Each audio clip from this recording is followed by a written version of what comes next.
This episode brought to you by Prize Picks. Run your game. Come check us out at Cleveland Gaming Classic September 19th through the 21st in Cleveland, Ohio. Hope to see you there.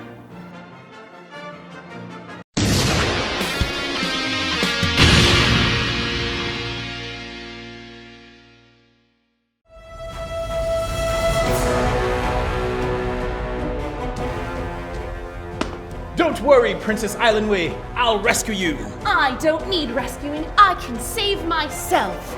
Not that a woman needs physical strength to be powerful. Or a man. Right, and there's nothing wrong if I want to be with a man. Or woman. Exactly. I'm glad we cleared this all up before continuing our quest. Indeed. What was our quest again? I don't remember. Cut.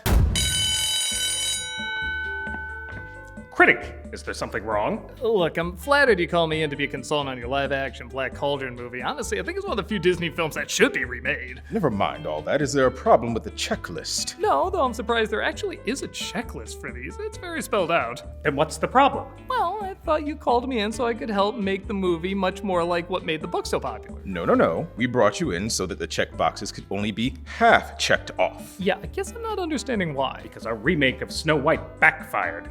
Not only did it lose money, but both sides of the internet hated it. Now, you know how much I hate Disney, but this time, they really dropped the ball. I let slide the first 20 times they made bad remakes, but now it's popular to hate them. I'm gonna criticize every minute detail. I'm not even chewing gum, that's how angry I am. Now see what the other side is saying. Now, you know I love everything Disney, but this time they've really dropped the ball. In this short 5-hour video essay, I'm going to analyze one problematic thing that is going to kill you. Can't imagine how you attracted these people. So we're trying to meet them halfway. A little progressive, but not too progressive. A little old-fashioned, but not too old-fashioned. Well, I'm definitely going to need an old-fashioned after this. You're the only one that tries to look at these films objectively. You know he yells for a living, right? Is that really the most objective voice you could find? On the internet? Yes. So don't interrupt us unless there's a checkbox that isn't checked. Or fully checked. It's strange to think we got to a point where a Disney live-action remake isn't just bad, it's controversial. As I've said a million times, I never enjoyed any of the recent Disney live-action remakes, but I always tried to give them a fair shot. Some I even acknowledge almost work, but fall victim to Disney presumably forcing changes that feel more from committee than from a passionate storyteller. But sometimes the films try so hard not to offend anybody that they ironically end up offending everybody, at least on the internet. Everything in between people with politically social agendas and people who just want to see a good movie. The ironic thing is there's 2 shows this year that got a lot of praise on the internet from both critics and audiences. And, or you could argue, has a left lean. It's racially diverse, sexually diverse, has women in power, is fighting fascism. But nobody complained because it was a suspenseful drama for adults that had good story and characters. The King of the Hill reboot, you could argue, has a right lean. They love their Fox News, they drive Hummers, they mock being overly emotional. But again, nobody complained because while it's satire, it's a loving satire that also had good story and characters. And the ironic thing is, they're both technically under the Disney umbrella, so there's people there who know how to do this right. But that clearly wasn't the case with their live-action remake of Snow White.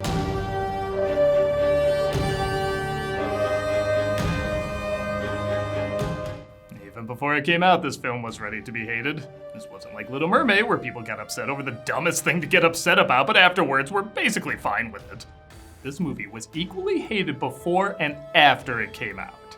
I guess a lot of that you could say is the controversies, but I don't know. A lot of these I don't see as really that big of controversies. Celebrities posting stuff online, saying things in interviews, making dumb choices. Yes, I disagree with a lot of what they're saying, but aren't we kind of used to it at this point? I guess I'll discuss them as I go over the review, but bottom line, they're kind of a moot point because, like many of these remakes, it's just bad with or without the controversies. And for the same reasons these remakes usually don't work. They don't understand what made the original so beloved and, to some extent, are even ashamed of the originals. While there's certainly things that don't age well in them, these movies usually focus on the stuff that people could care less about, apart from the loudest voices online. And in trying to pander to that outrage, they usually end up making things worse. Still, this is one of the few Disney remakes that ended up not just losing money, but losing a lot of money. So maybe the tides are turning. Either way, Anyway, let's take a look at this CG head cold and see why audiences weren't on board with being pandered to. Not that we're probably not going to get a lot of pandering in the near future. I saved you, if that's okay. Not that I need your permission, not that I'm talking down to a black man, not that I even noticed. Just tell me what you want me to be! Something tells me it's going to be more quiet in my office. Let's take a look at Snow White. It opens with animals shitting on the story. Hey, come on, leave some room for Disney to do that, as they tell of a kind king and queen who gave birth to a princess. Now, one of the controversies is that Snow White is played by a non-white actress, and if you know me, you know I really don't care one way or another, as long as it doesn't hurt the story. But I will admit, when the film started, I did say, oh yeah, she's called that because she's supposed to be white as snow. How are they going to get around that? A blizzard swept through their land. To honor the night she arrived, her parents named the girl Snow White. Similar to the prince who had a difficult birth in a delivery room, hence why he was called Almond Beige Hospital. We jump into our first of many forgettable news songs, singing how, tell me if this sounds familiar, a princess should be nice.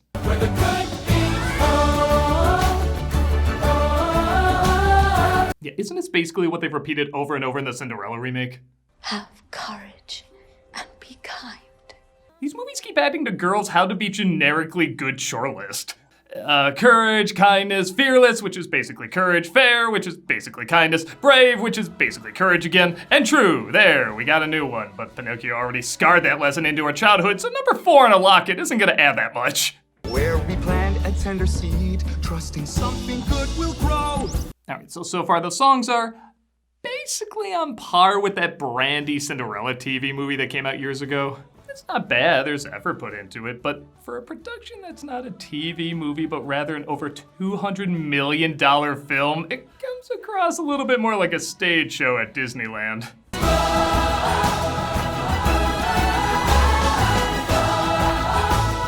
Numbers in films like Frozen or Encanto can be corny too, but there's an innovation there, a distinct style, there's a soul to it. This is so comically empty, it feels more like Enchanted. You know, the satire of those movies. For a company that loves to pat itself on the back for updating its films, this comes across as very dated. Tragedy struck. Snow White's mother fell ill, and the good queen died. Killed by a leaf. Medicine was very primitive back then. The king later falls in love with an enchantress who wants to be an evil queen named... I'm just now realizing her official name is Evil Queen. She married the king, but she was not what she appeared. She was a bad actress. Alright, I can't pretend I'm 100% on the hate Gal Gadot train, as she still has most of the best moments in the DCEU, and one of the top 5 greatest superhero moments of any movie. And if she was as bad as everybody says, none of that would have worked. But yes, I'm not blind. I can't ignore that at times her acting can definitely be very cringy, and to her credit in the first third, she kinda rocks it. Please. You were saying... The outfit is so laughably over the top with a squeaking dress and clinking jewelry louder than Mr. T's.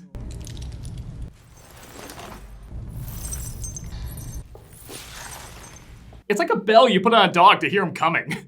But funny enough, the more still she is, just flinging a fingernail or raising an eyebrow, the more fun she is. Pies are luxuries. They don't need luxuries. It confuses them. I'm sorry, I think she's a blast in this first part, even if the writing continues to try and add logic where it's not needed. She kept a magic mirror, which could answer but one question. Who is the fairest of them all? Was anybody watching the first one thinking, boy, that was beautiful, but that plot hole with the mirror? Why didn't she ask him more questions? I'm sorry, I expect more reality of a film where people can blow water out their ears. She warned of a terrible threat from beyond the Southern Kingdom. The queen predicts with her enchanted predicting powers she has now that a threat is gonna spread across the kingdom. So the king goes to defend it. I think that's why you have soldiers go instead of the ruler of the land, but whatever, we're not forcing logic down people's throats. Oh wait, we are, you should explain this. The king never seems to return though, leaving the queen in charge to greedily rule. She turns Snow White into a servant where she grows up to be played by Rachel Zegler. There's an intruder in the castle. Seal the door. Take some for yourself. Curses, they found I used my chin to break in. That's Andrew Burnap playing the young thief Jonathan, who tries to steal food to feed the people the queen is robbed from, but he gets captured. Find his home and burn it to the ground. I don't actually have a home. Then take him to the dungeon. Then burn it to the ground. The punishment must not exceed the crime. This thief stole from me. Sorry, I'm half Israeli and half squeaky toy. This thief stole from me. We get another Lin-Manuel Miranda song, and I guess they're not really terrible. They're just very bland with, let's be honest, greeting card lyrics. Holding out for someday, I'll become my father's daughter. I guess that's a sentence. Zegler sounded absolutely beautiful as Maria in West Side Story, but even she's struggling with this song that's just all over the place. Your voice will carry through. Close my eyes and see, just like an echo. Someone who could finally start speaking with a fearless heart. It's like if someone doesn't quite hit the right notes in that Fifth Element song. You can't really be that angry because it feels designed to be purposefully impossible. Snow White has to use all her brain power to figure out how to break Jonathan free. Run. Thank you. One so hard? As the mirror suddenly decides, hey, your stepdaughter's looking a little dishy. For I see, she is more fair than thee. No! Also, the fact that I made a website counting down to when she turns 18, totally not creepy. As the story goes, the queen orders the huntsman to bring her Snow White's heart. Kill her. But she's just a girl. Look, my mirror finds her hot. There's no other option. She has to die! Cut out her heart. Put it in this box. You have a heart box? How many times have you done this? The huntsman takes her to pick her favorite treat, apples. Yeah, that would be this boring character's favorite. But the huntsman finds he just can't kill her. I can't leave the kingdom. She is evil. She's a liar. You were never told the truth about your father. She told me enough. She told me you killed him. Wait, which struggling Disney franchise are we in again? She goes into the Enchanted Forest, which is literally alive this time and not in her imagination. I mean, all right, this is some of the cooler imagery in the movie, but it only lasts 30 seconds and really all we get is this tree. The Snow White ride is more intimidating. I think this whole movie is to drive tourism to Disney parks like, yeah, this sucks. You really should put down more money and go into Fantasyland instead. The CG deer from Walking Dead leads her to a cottage where the seven not dwarves reside. I hope, it's off to work we go. This is the only thing I consider a legit controversy in this film, and let me tell you, its history is messy. You see, one of the earliest images Disney released was of 7 characters of different heights and races. So, given how these remakes usually go, people assume they were the 7 dwarves, and it got a lot of backlash. But it turns out they were just bandits who show up later in the film. So either this was the original idea and it got so much backlash they changed it, or somebody very foolishly posted this thinking, yeah, nobody will think this is our version of the dwarves. Why would they think that? We have the worst of early DreamWorks Uncanny Valley nightmares for that. This sorry sucking chumps. Why don't you shut it, grumps? And the reason these Krampus garden gnomes are in the movie is because Disney figured having real dwarves in the film would be insulting. And it's probably no coincidence that Peter Dinklage did an interview saying he wasn't a fan of dwarves being in the story, and that exact same day, Disney said they were going to change course and make them magical creatures. Hence why the film is just called Snow White and the word dwarf is never mentioned in the film. They don't even name what these things are. Christ, you're Disney, you own Star Wars, even this damn thing has a name. Now, Dinklage has gotten a lot of backlash from this, particularly from little people, saying it cost a lot of jobs and exposure for other little people who could have been stars. I mean, there's just not a lot of demand for a ton of little people to be in one place all together in a movie. And while I do personally disagree with Dinklage's thoughts, the dude is just giving his honest opinion. He's allowed to do that, and I don't want him to lie. Now, I'm not a little person, I don't know much about this world. It's Disney who made the choice based on one person's opinion. As they posted the same day as the interview, they're consulting with the dwarfism community, and the following day, they changed them to magical creatures. That was pretty quick right after that interview. I don't think that's just a coincidence, or they would have said right away we already decided they're magical creatures. And what are the magical powers these nameless entities have? Well, they can make diamonds glow. That's it. It doesn't serve the story in the slightest. You could cut it out and miss nothing. But at least we get to look at Rankin Bass hobbits if the Ninja Turtle mutation fell on them. Also, if you're concerned about representation, the black actor isn't playing a black character, and the dwarf isn't playing a dwarf! How does that make things better for anybody? They arrive home and of course find Snow White in their beds. They all run away as Dopey is left in there, and I will say this is one of the few things in the movie I like. Snow White and him have a very sweet connection, and whoever animated him should really get a raise because he is the only one I legit feel any emotion for. The scenes between the two of them actually work pretty well. I only wanted to meet you. Okay, he still looks like Tom Holland mid-Alice in Wonderland mushroom, but I'll take anything positive at this point. I am only bound by what is true. The fairest lives, she is not you. The Queen finds out Snow White is still alive, and okay, you remember when I said I actually like Gadot for the first third of this movie? Well, there's another 2/3 of this movie to follow, and I can pinpoint the exact moment she said, "I'm just switching my performance to bad." Now perhaps you have heard that the truest of beauty This is it. is fair when you wear the crown. Sure, she was silly before, but she had some style, she had some poise. Now she's a broken drag queen animatronic. I swear she moves like Mr. Burns in that softball episode of Simpsons. It's the gold and the glitter and the gems and the jewels. Christ, remember how intimidating, even downright scary the Queen could be in the original? At this point, Kathy Najimy from Descendants has more street cred. Captain, search the forest. Oh, guess the song's over. Oh, we're back. Okay, about as consistent as every other tonal whiplash. Well, for people made out of spare rocket fire explosion parts, that was very impressive. I like to watch sports. Hence why this episode is brought to you by Prize Picks. You and I make decisions every day, but on Prize Picks, the right decision can earn you money. I like watching sports on my binoculars, because I'm very far away. Not because I don't want them to see me. Sports. Don't miss any of the excitement this season on Prize Picks, where it's good to be right. Outside their home watching them. Just kidding. I never do that to sports. I love sports. I just like watching sports. I've had great winnings with Prize Picks. Even though Caleb Williams is one of my favorite players, I'm putting a prediction on Aaron Rodgers, saying he'll be under 23.5 touchdowns. I also think the Bears will beat the Vikings on week 1. It's so fun and simple, I just choose more or less, that's it. And it makes the experience of watching sports so much fun. It's so much fun to win and even see the cool things you can win on.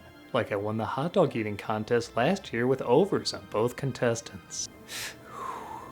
Like I said, Prize Picks is so simple to play, just pick more or less on 2 to 6 player stat projections. Prize Picks is also the best way to get action on sports in more than 40 states, including California, Texas, and Georgia. And some states where sports can't put a restraining order on me, I think. I don't know, there's not that many laws on it yet.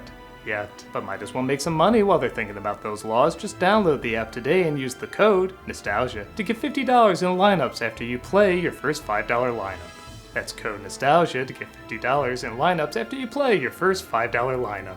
Prize Picks, it's good to be right. Don't even get me started on birds. I love watching birds. Why won't you call me? This was fun.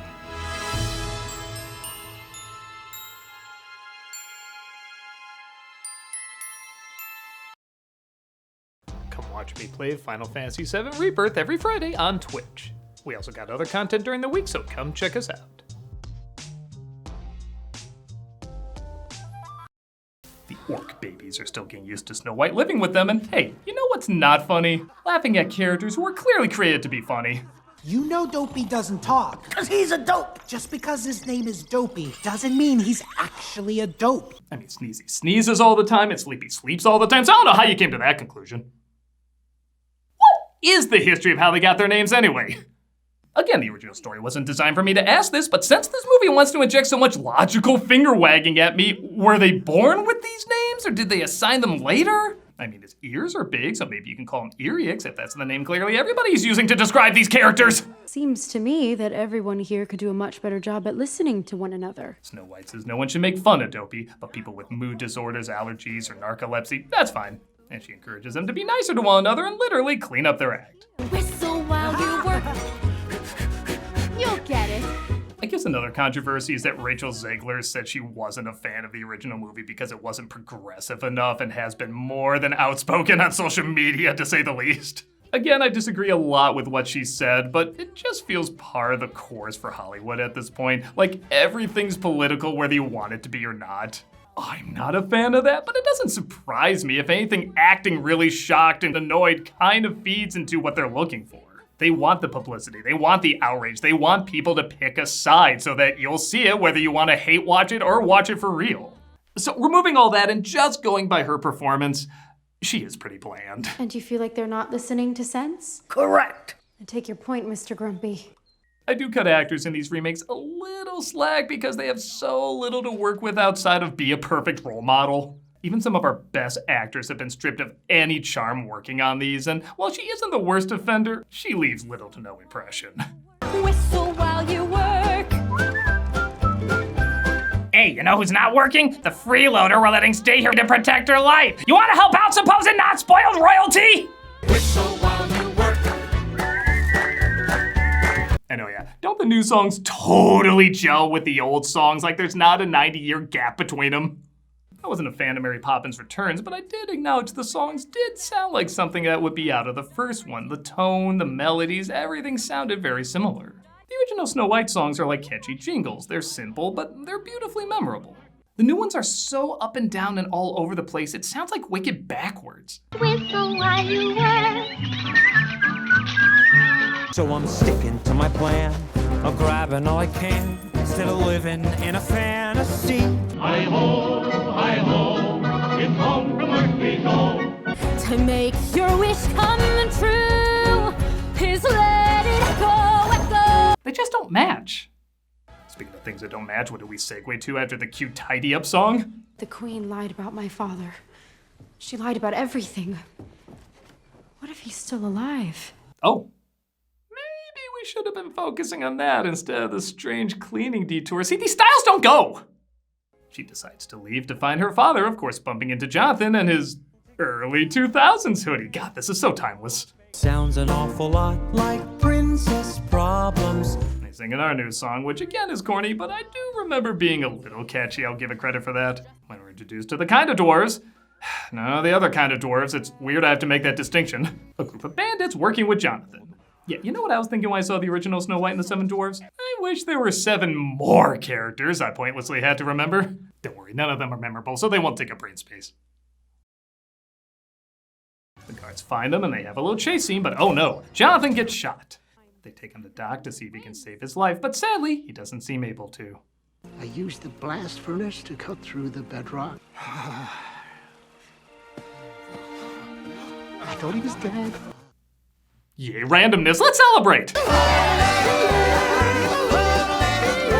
They sing the silly song from the original and... I used to think that the way through the woods. Oh my god, did they just interrupt a musical number with another musical number? I'll be honest, when I first saw this movie, I thought I remembered maybe 3, 4 new songs at the most, but it turns out there's 11. 11 new songs in this. That's not including the ones from the original. I think the reason I forgot this is because every one of them slows things down and offers nothing new we haven't heard in a million other things before. So it doesn't add any new life, it just drains it out of you. It's like Max Shrek's power plant from Batman Returns. Instead of generating power, it'll sort of be sucking power. Yeah, that. I'll be back in 2 days. We'll go to the Southern Kingdom and we'll find your father. Oh, right, maybe we should stop putting that off. Where is this subplot going anyway? Jonathan gets captured again. Yeah, he's pretty good at that. And the Queen figures out where Snow White is. Had to give credit, that's the one cool shot in this movie. But she takes the awesome transformation scene in the original and replaces it with, what else? Another forgettable song. A hunching hag with a wrinkled skin, a mane of white. Oh Christ, she's transforming into one of those chewed up Warwick Davis leprechauns. You're right, that is far more scary than the original! Snow White attempts again to go out and find her father, and if you're like me, you're thinking, wait, we're near the apple scene. There can't be that much more. Are they really gonna wrap up this whole father subplot in that amount of time? But before she even gets searching, the Queen approaches and says Jonathan has been captured. I will help you. Take this apple to sustain you on the road. Okay, in the original, she wasn't the brightest either, and you could argue she was naive and didn't know much about how the world works. This is the self-proclaimed smart, brave feminist. How did she not see this was a trap? I did know your father. It was almost too easy for me to have him killed. She, of course, bites the apple as the radioactive Hummel figurines arrive too late. Doc declares her dead because we all know what a great track record he's got, and they give her a funeral.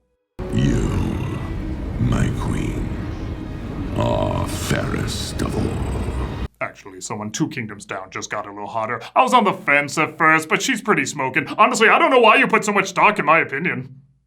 Jonathan decides to use all his brain power to figure out how to get free. Well, he still has to figure out how to get out of the dungeon.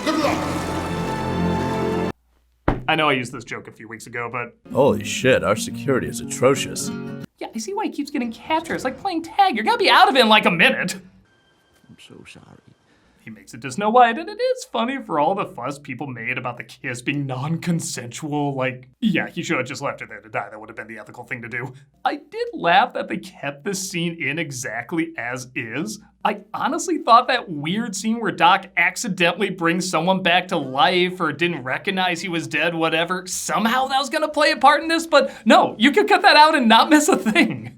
Now, like I said, I think the original is fine. I know what it's trying to do, but for all the complaints about how problematic the original is, and this version will be more feminist and her taking charge, it still has a man saving a woman by kissing her awake. Don't worry though, the emotional heart-tugging from the original is completely absent, so it means nothing. What's wrong? My father. I kiss you back to life and you think of your father? That is wrong. Murdered by the queen. Mother? Father won't return. You're welcome, by the way. Figure you'd give me a little thanks after this father subplot goes nowhere. Yeah, I know you've heard me say it a million times, but what was the point of all that? Looking for her father brings nothing to anything. Maybe in some forum where people look at these movies every wrong way possible, they saw this as making the character stronger? But again, it just confuses people because it's motivated by forcing lessons rather than developing character. Nothing literal or emotional makes sense in this world. Time to restore our kingdom. She'll do everything she can to stop us. Speaking of which, if you have a disability you've lived with all your life and people make fun of you for it, let her try. Just believe harder and you'll beat it.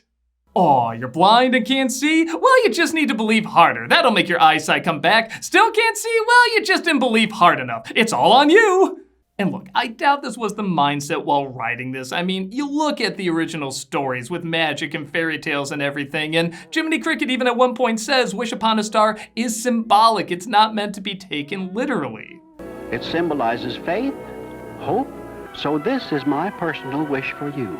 Most people get that because of the world they create. That's just how it works. But when you create an environment forcing unneeded logic in a story where it never belonged, it trains you to either take everything literally or interpret things the wrong way. Case in point, Snow White goes back to the Queen to take her kingdom back. If you want the throne, take it. Now, from a logical standpoint, she would either take that knife and stop several others from being murdered, or she would go into the situation with a well-thought-out plan. She does neither. Enough of this charade. Guards, let the people watch her die. We've been watching that for an hour and a half. Paul. Why did you say that name? Why did you say that name? You were a farmer in the Western Vale. My name is George, and I've always been a soldier. Matthew, Arthur, William, there was a time where we lived with hope. I remember. Thank God I remember those 4 specific guards, because I don't remember anyone else on my staff. The bandit stopped the Queen from killing her, the Lupus Lollipop Guild literally do nothing to help, and it looks like the mirror pulled a fast one on old Queenie. Famed is thy beauty, for Snow White, beauty comes deep within. And by total coincidence, she also happens to be hotter than you. Oh, forgot to read the back label. Can only answer one question. If you break the mirror, you become a mirror. God, they just worked in so much logic in this. The kingdom all bleached their clothes. There you happy extremist, she did whiten things up. And they all live mediocrely ever after. Critic! Give me a minute, duty calls. What the? There. What's going on? Someone leaked behind the scene photos, so now the internet's pissed off again. Yo, does Disney even listen to the people who hate watch them? Do they have any consideration for us? Once again, Disney comes so close, but because of one little detail, I have to hate everything about it. What are we gonna do? The movie's over before it even started. Wait, that room looks familiar. I think I know where he is. This is all clearly part of their agenda to replace us with... Hey! Hey. Oh, shit. The extreme extremist is streaming in your studio? No, I'm the extremist extreme, and it's very racist of you to think we all look alike. Oh my god, they were the same person the whole time? No, I'm the, extreme extremist. No, I mean the extremist extreme. I mean the, Okay, who are you really? All right. Uncle Lies! But why? Well, I figured while we're still divided, I could make some easy money off of it. So I created these two. I just say something crazy and then I have the other say the opposite, and sometimes it goes so opposite they end up saying the same thing. This is who you were pandering to? And still want to pander to. Tell me your secrets. How much money did you make? Alright, stop it! This is how we keep getting shit! People keep getting the wrong idea about what's timeless about these Disney classics and what's dated. So many people keep trying to fix them and apply shame when they don't understand what they're about. Snow White is emotional storytelling, not logical storytelling. It works on the same level as Wizard of Oz. Nobody seriously questions why Glenda didn't tell her about the shoes or if the lady's gonna come back to have Toto put down again. Yeah, I never thought further ahead about that, did you? Well, you're not supposed to, because it's about what your emotions want to see. Snow White works the same way. Who is this guy carrying her off? What's his name? Why are they in love? Why do they just know they have to immediately leave after she wakes up? All of this is what your emotions want to watch. It's like being in a dream where logic takes a back seat so you can process all these different and strong feelings. Nobody listens to classical or instrumental music and wishes it had more logic. Yes, some actually do have a little bit of a story if you look it up, but for the most part, you just go along for the emotional journey it takes you on. That's the idea. Kids are a lot better at accepting that as they don't have as many responsibilities as adults do, and maybe we as adults need to tap into that more. Or at the very least, we need to stop robbing it from kids by trying to replace them with these supposed logical remakes. Some dated material isn't great for kids, and I agree that should be addressed. But in trying to fix problems where there are no problems because you just don't follow what it's doing, you're limiting the mindset of our youth and making your current versions ironically make less sense. This movie doesn't work for most of the same reasons the other remakes don't work. And if you want to do them correctly, maybe you should start praising what the originals did right instead of shaming them for what they aren't doing wrong. Maybe we have been pandering too much. Come on, why don't we make something original? And this time we can start respecting people's Hey intelligence. everybody, the Lilo and Stitch remake just made $1 billion. $1 billion? With a B? Wasn't that supposed to be some cheap Disney Plus movie? Amazing. What about the original idea you made, Elio? Oh, that bombed hard. You know what this means? We don't have to try. More remakes. With a lot more coasting. And a lot more pandering. Come on, everybody! All aboard the money train! Let's blow, we've no conscience to show. Well, maybe we as an audience should try making a difference too. So then again, a live-action Lilo and Stitch review would probably get some hits. Here's to exploiting this a little bit longer. Let's blow, we've no conscience to show. This thief stole from me. We're still doing cameos for charity, but I'm gonna switch things up a little bit.